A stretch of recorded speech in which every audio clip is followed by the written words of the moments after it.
It is day 32 of literary terms. Literary terms इससे पहले मैंने आपके साथ डिस्कस किया, जो कि यूथ कंपटीशन टाइम्स की बुक से थी। प्रीवियस ईयर वहाँ हमने क्वेश्चंस जो हैं डिस्कस किए, सॉल्व करवाया। वो सारा ही लगभग 300 क्वेश्चंस का वो सीरीज़ आपके सामने मैंने डिस्कस किया।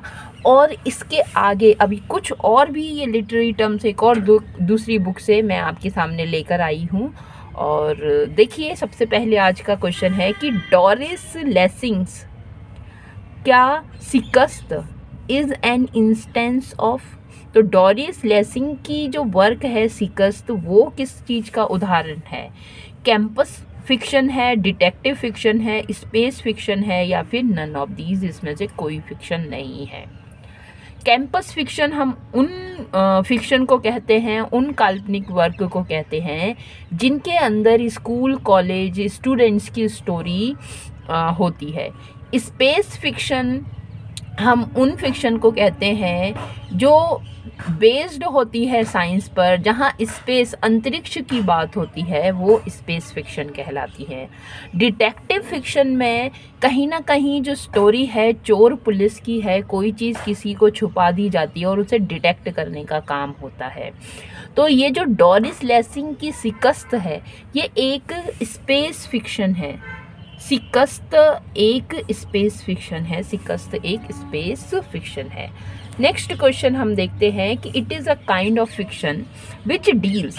भाई, ये एक प्रकार का फिक्शन है, एक काल्पनिक वर्क है, विच डील्स जो डील करता है ऑफन प्लेफुली, अक्सर प्लेफुली मजाक के रूप में, सेल्फ रेफरेंशियल मतलब खुद रेफरेंस देता है भाई अपना, with the writing of fiction काल्पनिक बातें लिखने के साथ, और इट कन्वेंशंस है ना, इनके संगठन के साथ।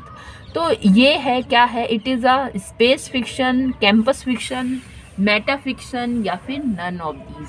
तो स्पेस फिक्शन स्पेस की बात करेगा, कैंपस फिक्शन स्टोरीज बात करेगा जो कि कैंपस यूनिवर्सिटी से रिलेटेड है। मेटा फिक्शन की बात करें हम, तो मेटा फिक्शन एक टर्म है जो कि जो क्रिटिकल थ्योरी है लिटरेचर की, उसमें दिया जाता है, पर ये बड़ा ही बाद में जोड़ा गया। विलियम एच गेस ने अपना एक वर्क लिखा 1917 में, ये है philosophy of the form of fiction. तो वहाँ पे ये मेटा फिक्शन का जिक्र आता है। हम दो चीज़ पढ़ते हैं, हम फिक्शन पढ़ते हैं और नॉन फिक्शन पढ़ते हैं। फिक्शन की दुनिया काल्पनिक है और इसके अपोजिट है रियलिटी, जिसे हम नॉन फिक्शन कहते हैं। पर जो काल्पनिक है, उस काल्पनिक में भी, उस कल्पना में भी, उस कल्पना के बियॉन्ड जाना मेटा फिक्शन है। वैसे भी मेटा का मतलब क्या होता है? बियॉन्ड होता है ना, अबाउट होता है। तो ये फिक्शन के बारे में भाई, जब तुम किसी चीज़ को पढ़ रहे हो तो वो जो राइटर, या फिर देख रहे हो, तो वो राइटर आपको बताएगा this is not reality, it is fictional, है ना। जहाँ पर आपको इस चीज़ का अनुभव होता है, तो वो मेटा फिक्शन कहलाता है। ये जो लिखा है कि often playfully and self referential with the writing of fiction, ये जो वर्क है ये मेटा फिक्शन कहलाता है। तो मेटा फिक्शन के लिए आप WH गेस को याद रखें, ठीक है। 1719 में उन्होंने 1970 में उन्होंने अपनी फिलॉसफी दी है इससे रिलेटेड। होप करती हूँ समझ में आया होगा। और आगे बढ़ते हैं।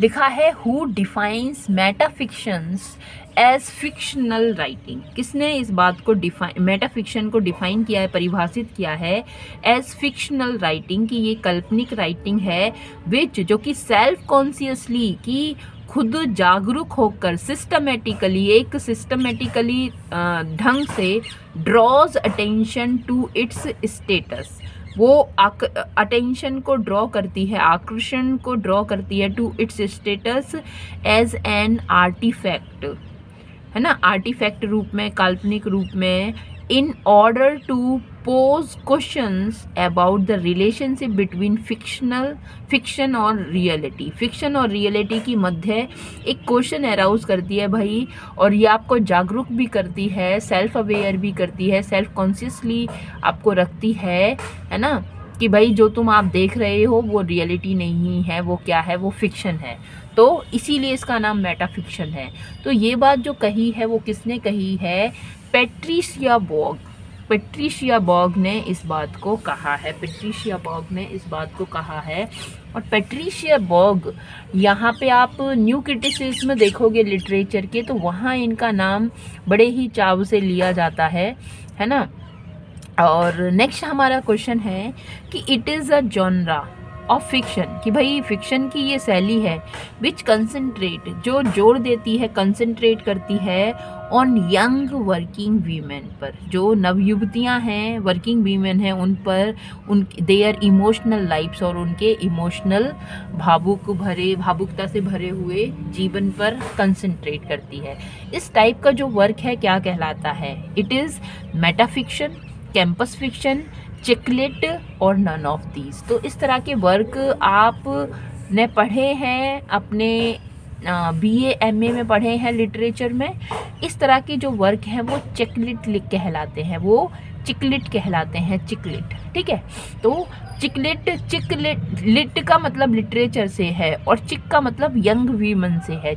लिट का मतलब लिटरेचर से है और चिक का मतलब यंग वीमेन से है। तो यहाँ पर जो यंग वीमेन हैं, फीमेल्स हैं, उनकी जो प्रॉब्लम्स हैं, उनके जो इश्यूज़ हैं अराउंड द सोशल लाइफ, उनको, उनसे रिलेटेड जो स्टोरीज़ हैं वो यहाँ दी जाती हैं। तो ये चिकलिट फिक्शन, चिकलिट नॉवेल ये कहलाई जाती हैं। नेक्स्ट है Candace Bushnell's Sex and the City is an instance of. तो ये कैंडेंस बुशनेल का ये जो वर्क है सेक्स एंड सिटी, तो ये एग्जाम्पल है किसका? तो ये एग्जाम्पल चिकलिट नॉवेल का है, ये चिकलिट नॉवेल है। नेक्स्ट आगे हम देखते हैं, क्वेश्चन लिखा है कि popular fiction, vernacular fiction, category fiction, paperback fiction etc are the other names by which it is known as it is junk fiction, meta fiction, campus fiction और none of these। तो Meta fiction क्या होता है ये आप जानते हैं, campus fiction क्या होता है ये आप जानते हैं, और जंक फूड क्या होता है? भाई वो फूड जो खाने में टेस्टी लगता है, जल्दी बन जाता है, जल्दी खप जाता है, जल्दी पच जाता है ना। तो इस तरह के फूड को हम जंक फूड कहते हैं। But junk food is not tasty for, वो is not good for our health. Junk food tasty तो होता है पर हमारी हेल्थ के लिए सही नहीं होता, उसी नाम से ये नाम है जंक फिक्शन। तो जंक फिक्शन जो वर्क है इसमें इस प्रकार की कल्पनाओं से भरे हुए, चाहे आप पॉपुलर फिक्शन को देख लीजिए, वर्नाकुलर को देख लीजिए, पेपरबैक फिक्शन, आप सड़क किनारे, रेलवे स्टेशन पे ये जो बिग फिक्शन आपको वर्क, ये आपको किताबें आपको मिल जाती हैं, ये किताबें कहीं ना कहीं अट्रैक्ट करती हैं। किसको अट्रैक्ट करती हैं? रीडर्स को अट्रैक्ट करती हैं। जब से प्रेस का इजाद हुआ, ये प्रेस जब से लगी 15 सेंचुरी के बाद से, और लगभग 18 सेंचुरी लास्ट और 19 सेंचुरी में जंक फिक्शन बहुत ही ज़्यादा बढ़ गया, क्योंकि यहाँ पे अब प्रिंटिंग प्रेस का आविष्कार हो चुका है और वो अच्छी ढंग से पूरे में फैल गई है और वर्क कर रही है। तो अब बड़े ही सस्ते क्या कहते हैं फिक्शन जो है और ऊट पटांग फिक्शन आपके सामने, जो आपको कैसे लगे, अच्छे लगे जंक फूड की तरह, पर वो वास्तव में अच्छे नहीं होते, जो क्लासिकल नहीं होते, इस तरह के वर्क क्या कहलाते हैं? जंक फिक्शन कहलाते हैं। तो अक्सर ये पॉपुलर भी होते हैं, वर्नाकुलर इजी लैंग्वेज में भी लिखे होते हैं भाई, है ना। अब आप देख लीजिए, रामायण है, महाभारत है, ये तो संस्कृत में लिखी हुई है ना। वर्नाकुलर तुम्हारी मातृभाषा तो है नहीं, ठीक है। अगर मान लो तुम एक गांव से रिलेटेड हो, लोकल लैंग्वेज आप बोलते हो, तो कहीं ना कहीं जंक फिक्शन आपके लोकल लैंग्वेज में अवेलेबल है। पर जो क्लासिकल फिक्शन है, जो वर्क है, जो महान अच्छे वर्क हैं, जो जिनके मूल्य हैं बहुत ज़्यादा, वो ऐसे ही भी कहीं रेलवे स्टेशन और सड़क किनारे नहीं बिकते हैं, उनको ऐसे लोग खरीदते भी नहीं हैं, उनकी वैल्यू भी बहुत होती है, वो बहुत कम पॉपुलर भी होते हैं, कम लोग उन्हें पढ़ते हैं। तो वो एक अलग वर्क हैं, क्लासिकल वर्क हैं, और वो हमेशा मैं क्या कहूँगी सदाबहार होते हैं, याद रहते हैं, अच्छे लगते हैं। मगर ये फिक्शन कुछ समय के लिए होते हैं, हमेशा याद भी नहीं रहते, है ना। ठीक है। जैसे जंक फूड हमें हमेशा अच्छा नहीं लग सकता, ठीक है, मगर क्लासिकल जो हमारी दाल रोटी है वो हमें हमेशा अच्छी लगती है और हम उसे हमेशा खाते हैं तो बोर नहीं होते। मगर जंक फूड को आप 2 टाइम से ज़्यादा खा लोगे तो फिर आप जंक फूड ज़िंदगी में कभी खाओगे ही नहीं। ऐसा होता है जंक फूड के साथ, ठीक है।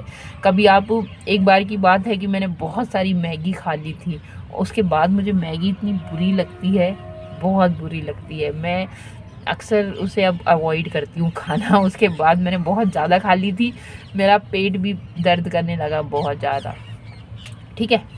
चलिए, तो इसी तरह के ये वर्क होते हैं। आगे देखिए, लिखा है which type of fiction includes जनराज like horror, detective, crime fiction, romance, western, action, adventure, mystery. तो ये किस प्रकार के फिक्शन होते हैं, वर्क होते हैं जिनमें इस तरह के थीम आपको, टॉपिक आपको देखने के लिए मिलते हैं?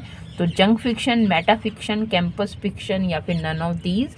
इसका आंसर है जंक फिक्शन। तो जंक फिक्शन में अब आपको पता चल गया हॉरर है या डिटेक्टिव है या क्राइम पर बेस है, साइंस पर बेस है, रोमांस पर बेस्ड है, वेस्टर्न पर बेस है, एक्शन एडवेंचर पर है, मिस्ट्री है। तो ये सारे जंक फिक्शन में आते हैं, ठीक है, सारे जंक फिक्शन में आते हैं। लिखा है कि it is often published in paperback edition with cheap price, है ना, और इसका एडिशन चीप, बड़ा ही सस्ता मिल जाता है। It has all entertaining stuff, और मजाक, एंटरटेनिंग, है ना, आनंद से भरा हुआ इसमें स्टफ मिलता है। Plot is interesting, plot interesting होते हैं as it keeps the interest of the reader, reader के जो इंटरेस्ट है उसे बनाए रखते हैं till the end. It mirrors the contemporary life, जो समकालीन लाइफ है उसको ये दिखाने का काम करता है। No serious issue is touched, पर इसमें कोई सीरियस इशू नहीं होते। और इस प्रकार के जो वर्क हैं वही मैंने अभी आपसे बात की कि जंक फिक्शन कहलाते हैं। अब ये 2-3 क्वेश्चन हो गए यहाँ पे हमारे जंक फिक्शन से। चेकलिट आपको समझ में आ गया, मेटा फिक्शन आपको समझ में आ गया, है ना। यहाँ से ये इम्पोर्टेंट क्वेश्चन हो गए। और देखिए, एक लिखा है the Da Vinci Code. The Da Vinci Code is an instance of junk fiction, it is written by. तो ये किसके द्वारा लिखा गया है? ये जो लिखा गया है ये डैन ब्राउन के द्वारा लिखा गया है। मैं यहाँ पर आपको लिखकर बताती हूँ, है ना। अब डैन ब्राउन के द्वारा, DAN, डैन, BROWN, ब्राउन, है ना। तो द डा विंची कोड ये एक जंक फिक्शन है, डैन ब्राउन ने ये लिखा है। Thanks for watching it. कैसा ये आपको लगा? आप अपना कमेंट, अपने सुझाव ज़रूर दीजिए कमेंट में। Thank you, thanks for watching.